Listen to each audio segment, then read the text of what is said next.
On this week's NESN Patriots podcast, we will discuss everything that went on during the first day of open OTAs, and we'll discuss the Patriots' recent signings.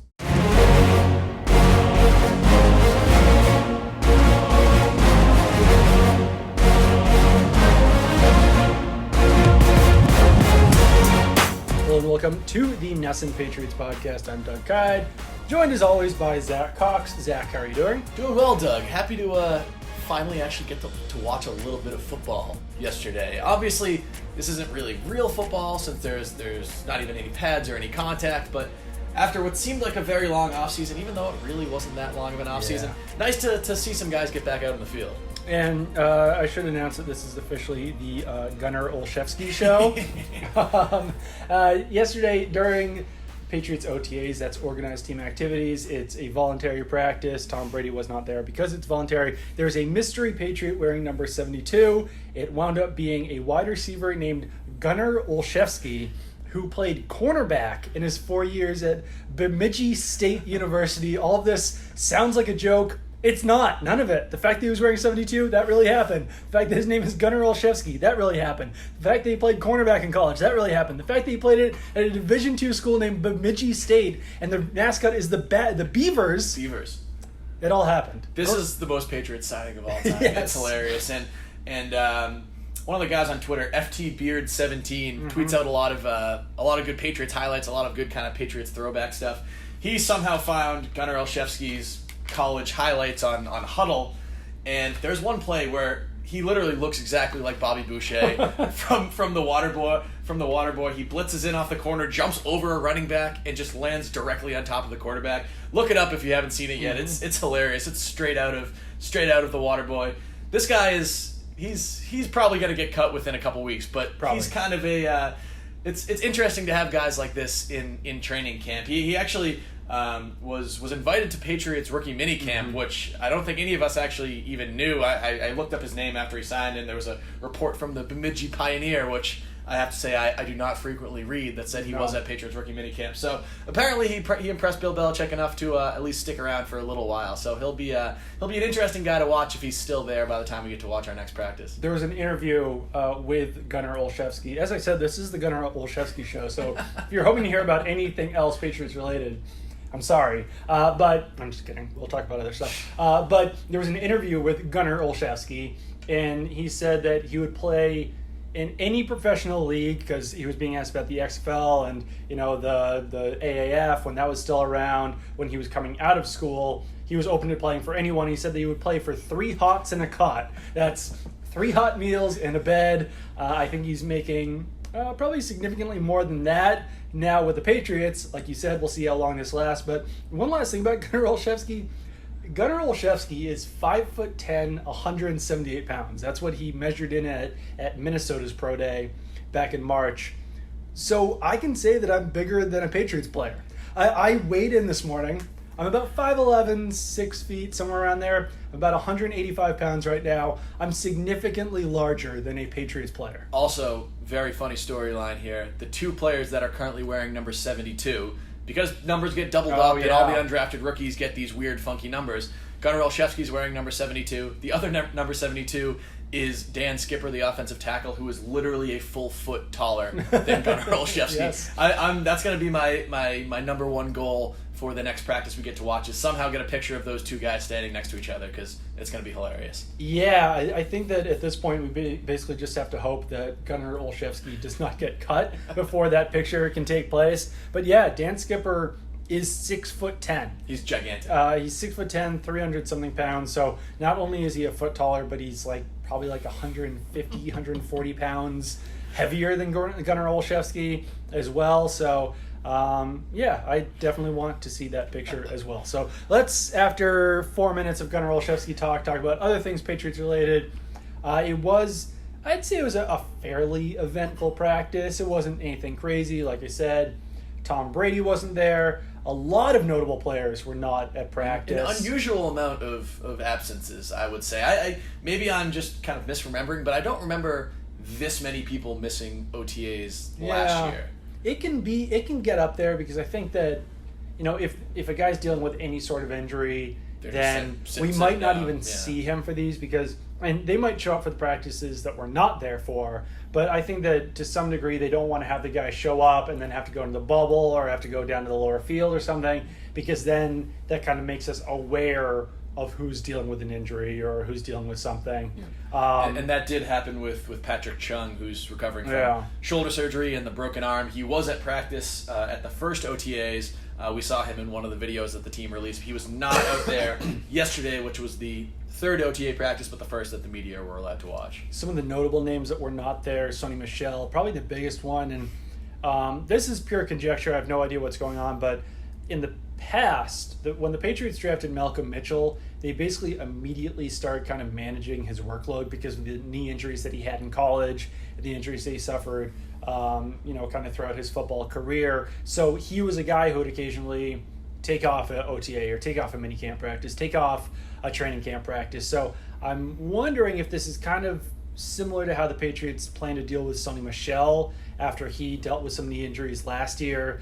He had some knee injuries dating back to college where, kind of lessen his workload throughout the spring and summer, maybe even into the season, so that he's fine for the regular season. Because, Sonny Michel already was a starting caliber player last year. Obviously, he can improve his game, and there's a lot of things that Sonny Michel could have improved upon last year, but keeping him healthy is probably more important than the max upside that you can get out of that player. Yeah, he's probably one of the bigger injury risks on the Patriots roster, I guess you could say, just because if you remember back, this is a guy that basically missed almost all of training camp last year, the entire preseason, and then ended up missing a couple games during the season as well. So it probably is in the Patriots' best interest to sort of put a little load management system in with him. I'm interested to see how this affects Damian Harris over the course of the summer, because he's a guy that I think, even if Michel kind of has his full normal workload, I think Damian Harris, the third-round draft pick, I think he could have I don't want to say a significant role, but he could have a noteworthy role on this team. Maybe that even ratchets up a little bit more if the Patriots try to kind of dial back Sonny Michel's workload. So that's definitely something that we'll be monitoring over the next couple months. Some other guys who were not practicing, Demaryius Thomas, who's dealing with the torn Achilles from last year, Austin Seferian-Jenkins, tight end. Kevin Duffy, our buddy from the Boston Herald, said that was an excused absence since Yodny Kajust and Isaiah Wynn were not practicing. That bumped Joe Tooney over to left tackle, which had Brian Schwenke at left guard. That was pretty notable. Michael Bennett, he lives in Hawaii during the offseason, so he was not there for OTAs. Looking at the rest of this roster, Patrick Chung, Dietrich Wise, Kyle Van Noy, which we're not really sure what's going on there. But yeah, there was more than a dozen guys out. More than a dozen, yeah, and including final names on there: Nate Ebner, Ryan Allen, and Joe Cardona. Interesting to not see the punter and the long snapper both weren't there in this. With Joe Cardona, you never know; it might be a kind of a naval responsibilities type thing, but not sure what was going on with Ryan Allen. But kind of opened the door a little bit for Jake Bailey to impress a lot of people yesterday. We can probably get into that a little bit more later, but going to be. Let's get into it now. Let's get into it now. Nick Underhill from The Athletic timed some of his hang time at over 5 seconds, which is pretty mind-blowing. He even seemed to kind of impress Stephen Gostkowski. I don't want to directly quote Gostkowski because that's kind of against the Patriots' practice rules, but Gostkowski certainly seemed to be pretty impressed with some of the hang time that Jake Bailey was putting on his punts. Jake Bailey, 5th-round pick out of Stanford. Definitely. It's a little hard for a punter to stand out in these kind of situations because most punts just sort of look like punts, but some of the kicks that he was having were legitimately impressive, and we should note that he was practicing kickoffs and punts. That's kind of been speculated whether he could take on both of those roles with the Patriots if he makes the team this season, because he was Stanford's punter and kickoff specialist last year. So definitely going to be a sort of an under-the-radar guy to watch over the course of the summer as Ryan Allen tries to hold on to his job for the second straight off season.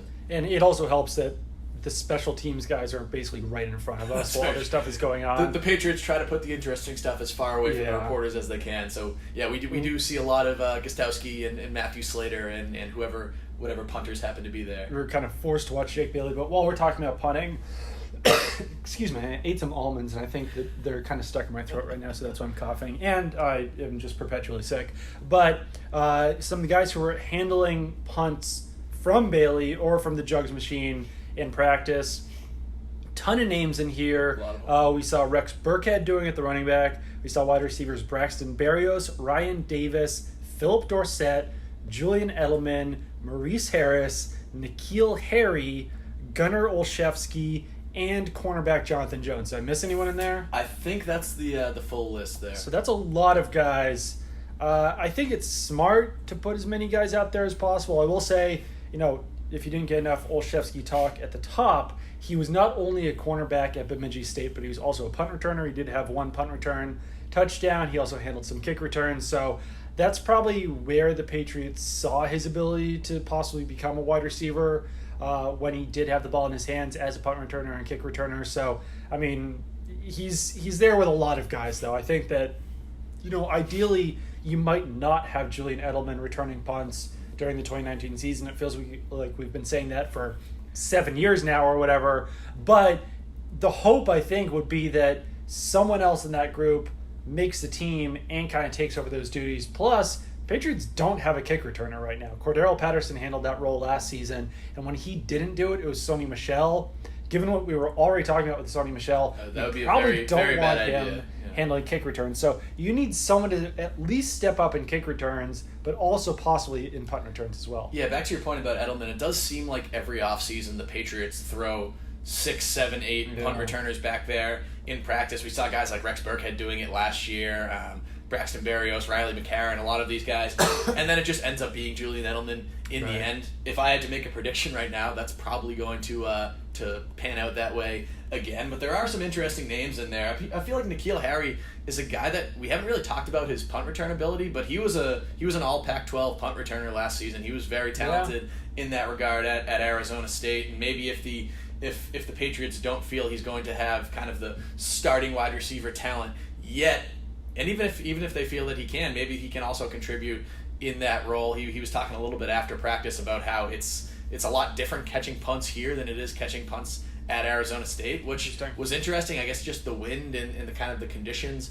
Gillette Stadium is the windiest place on earth. It's extremely windy. It was very windy out at the practice field yesterday. So yeah, a lot of interesting names in there. Maurice Harris is another guy who maybe could kind of parlay his returning ability maybe into a roster spot if he can't crack it as kind of one of the main wide receivers. I also thought it was interesting, just a little tidbit, that Ivan Fears, the running backs coach, was directly coaching all of these punt returners yesterday.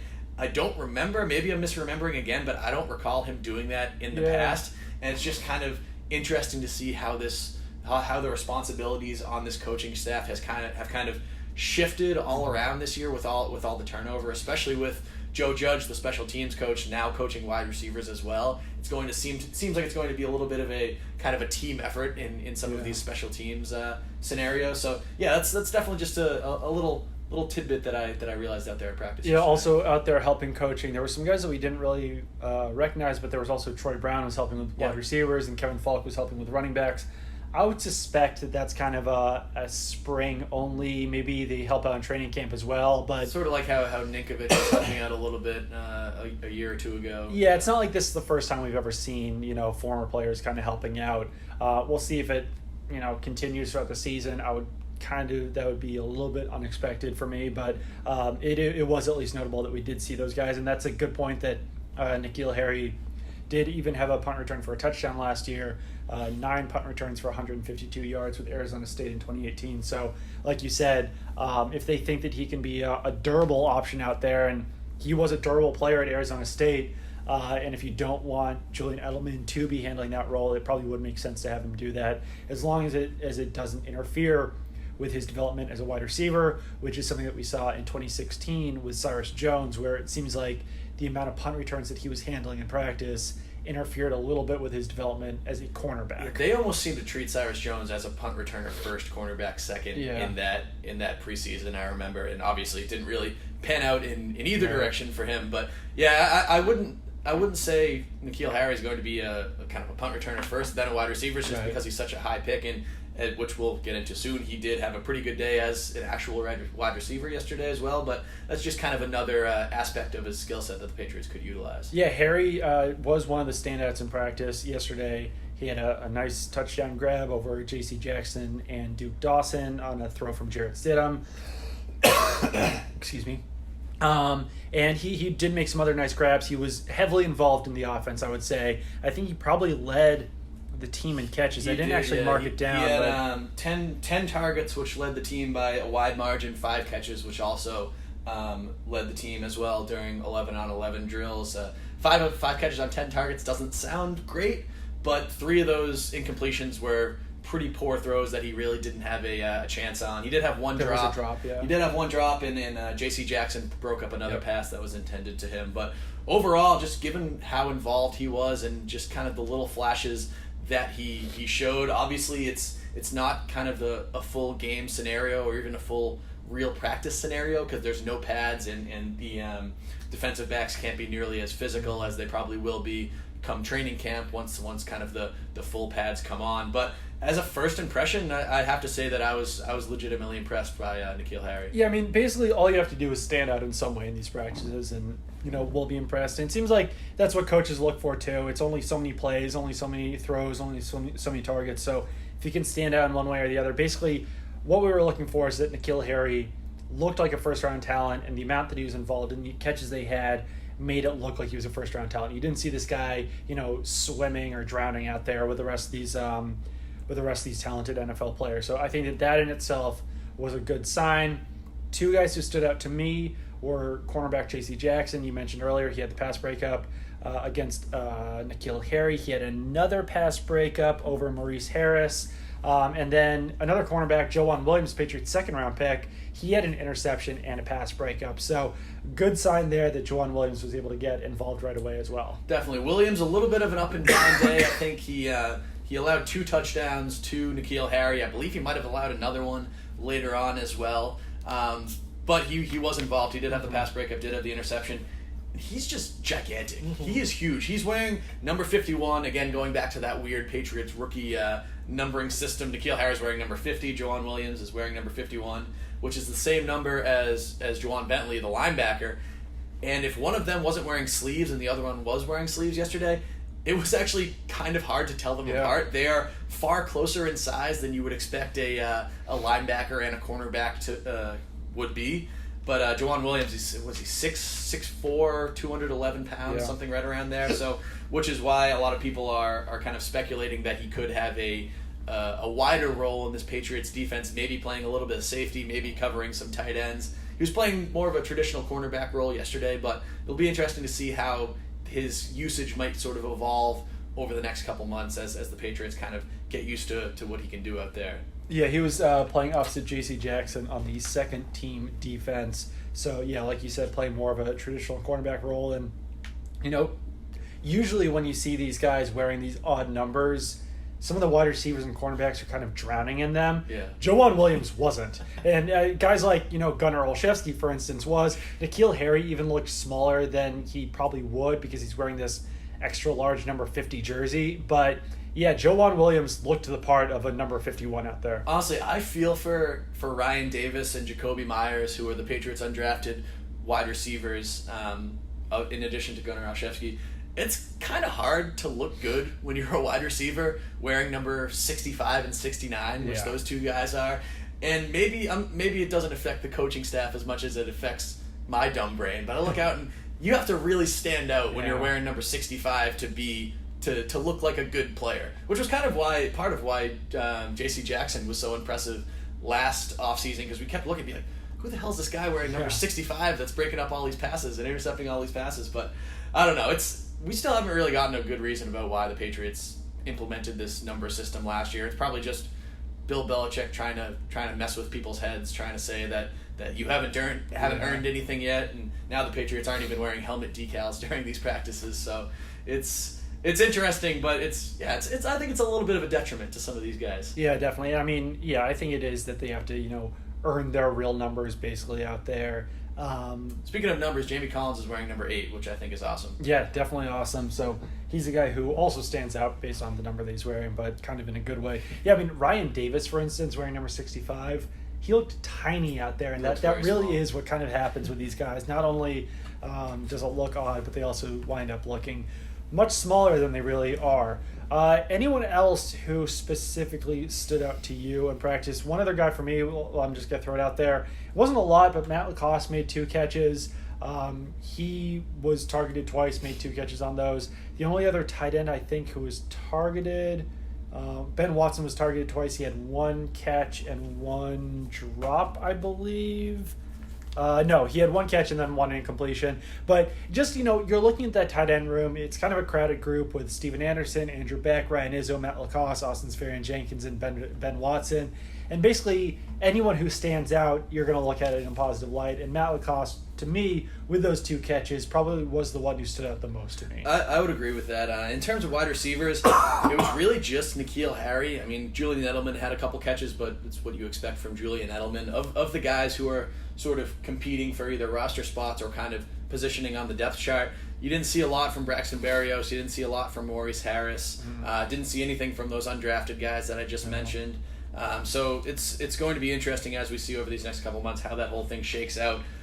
Other players, I mean, it's difficult for front 7 players or offensive linemen to stand out in this setting just because you can't really do what your actual job is to do in these. But I did think Jamie Collins looked solid, and he was rushing the passer. He was in the backfield a fair amount. Same with Chase Winovich. Again, you can't really take a lot away from those performances because the guys that are blocking them can't actually really block them. But I think that they were at least active. They were involved, and I'm excited to watch what they can bring once the kind of real setting comes up later on. Jarrett Stidham, let's just go through the quarterback stats real quick. Brian Hoyer went 9 of 13 with an interception. Danny Etling went 6 of 12. Jarrett Stidham went 6 of 13 with an interception. Then he later, I think, went 3 of 9 during kind of a side session, but there was 3 drops in that side session. 1 drop by Damone Patterson, 1 by Jacoby Myers, and 1 by Damian Harris. He also had another drop from N'Keal Harry while he was throwing. So didn't get a ton of help from his receivers out there while he was out there. He did have the interception to Joejuan Williams. Overall, I thought that he looked fine. It wasn't a disaster. I think that he probably looked better than Danny Etling might have last summer, or even Jacoby Brissett might have looked during his first career OTA session. So nothing terrible from Jarrett Stidham out there. I think he threw some nice balls. He did throw the pass that we were talking about to N'Keal Harry in double coverage over J.C. Jackson and Duke Dawson. So there was enough there, I think, where I looked at his performance overall in probably a positive light. Yeah, he was fine. I wouldn't put I didn't kind of pick him out as a sort of standout from this, but he, like you said, he didn't struggle as much as some of these other young quarterbacks that we've seen in the past.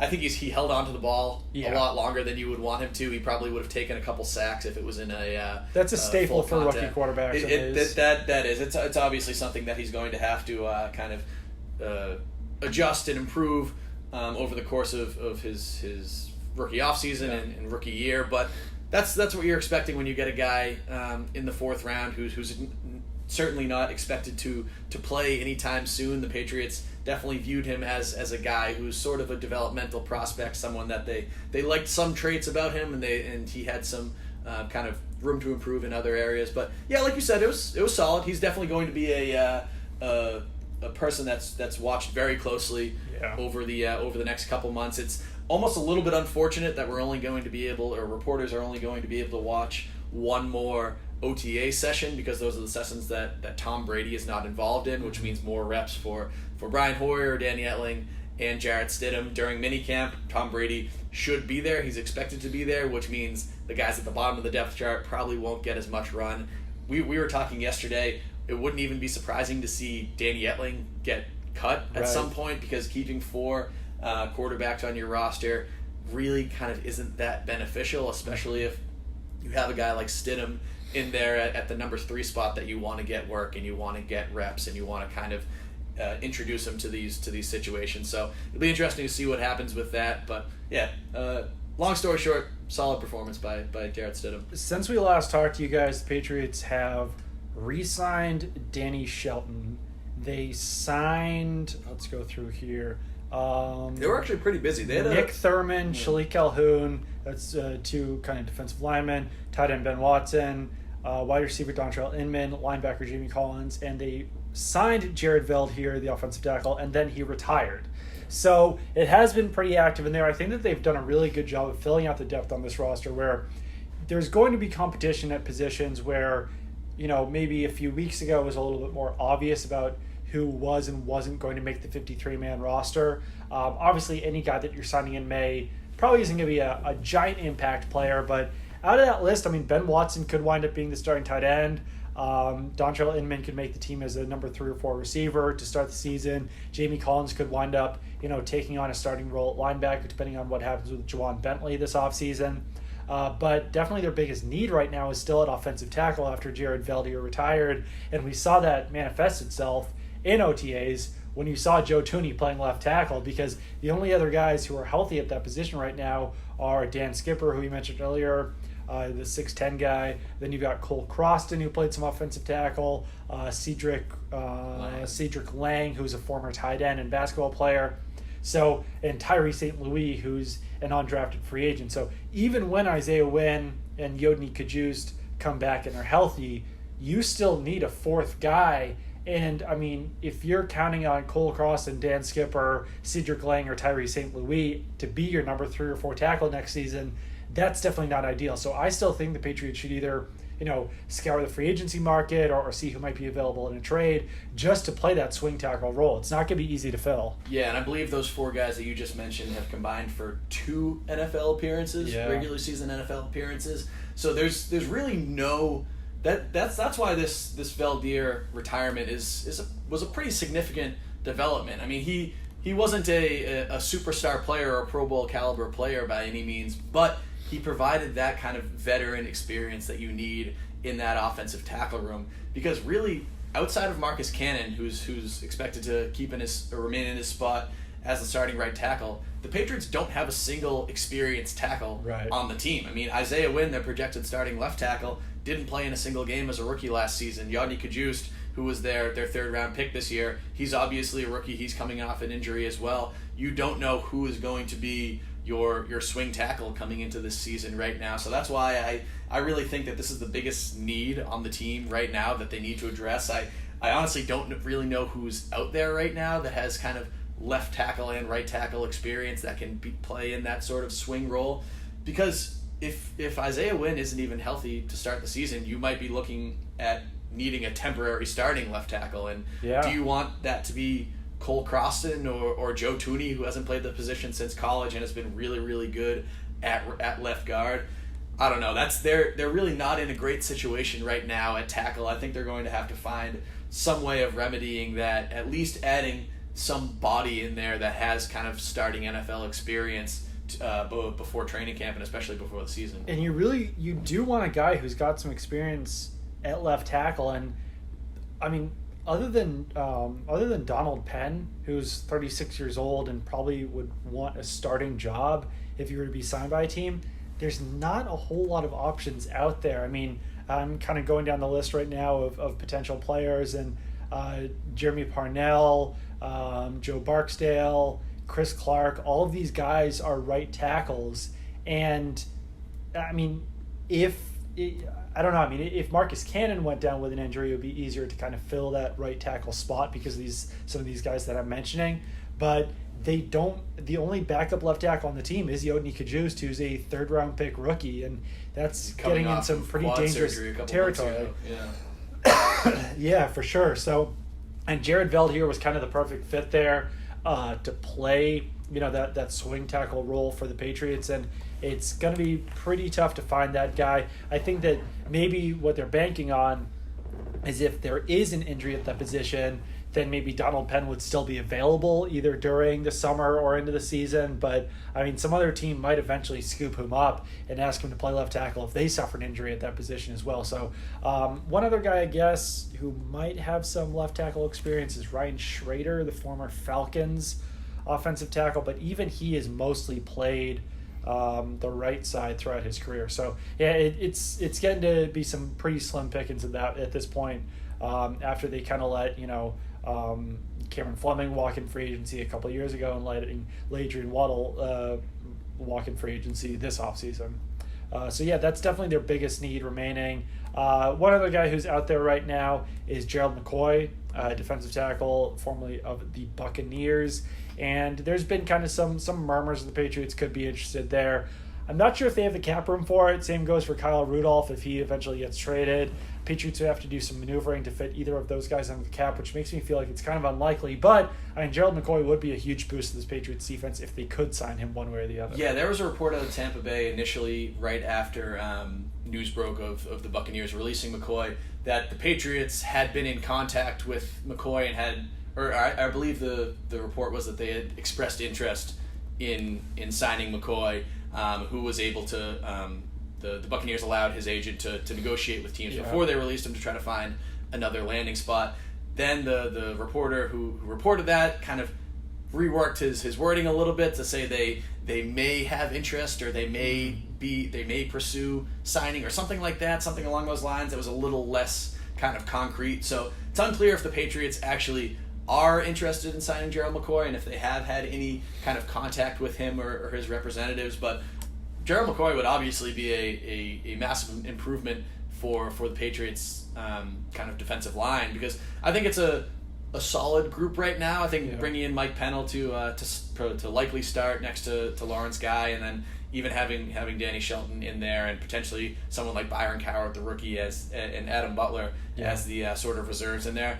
That's not a bad group, but if you can add a 6-time Pro Bowler, a former All-Pro in a guy like McCoy, that would be obviously a massive boost for them, and according to reports, McCoy is a guy he hasn't even played in a playoff game in his career, so he could be one of those kind of classic sort of, I don't want to say ring chasers in a pejorative way, but a guy who hasn't had that playoff success in his career, similar to a Chris Long, who would come to New England late in his career and try to win a championship. Definitely, yeah. I mean, the defensive tackle position is, I guess it's probably pretty similar to wide receiver, maybe even tight end on the Patriots roster right now. I guess it's most similar to wide receiver, where you do have that one kind of stud in Lawrence Guy. He's not a 3-down player, but he's a very solid player. Then after that, you've got kind of bodies that you're good enough to get by with, but it's not an ideal group. Similar to wide receiver, where you've got Julian Edelman in there. Then you've got a lot of question marks as far as the rest of the guys. So it's enough to get by, but they're both positions where you could definitely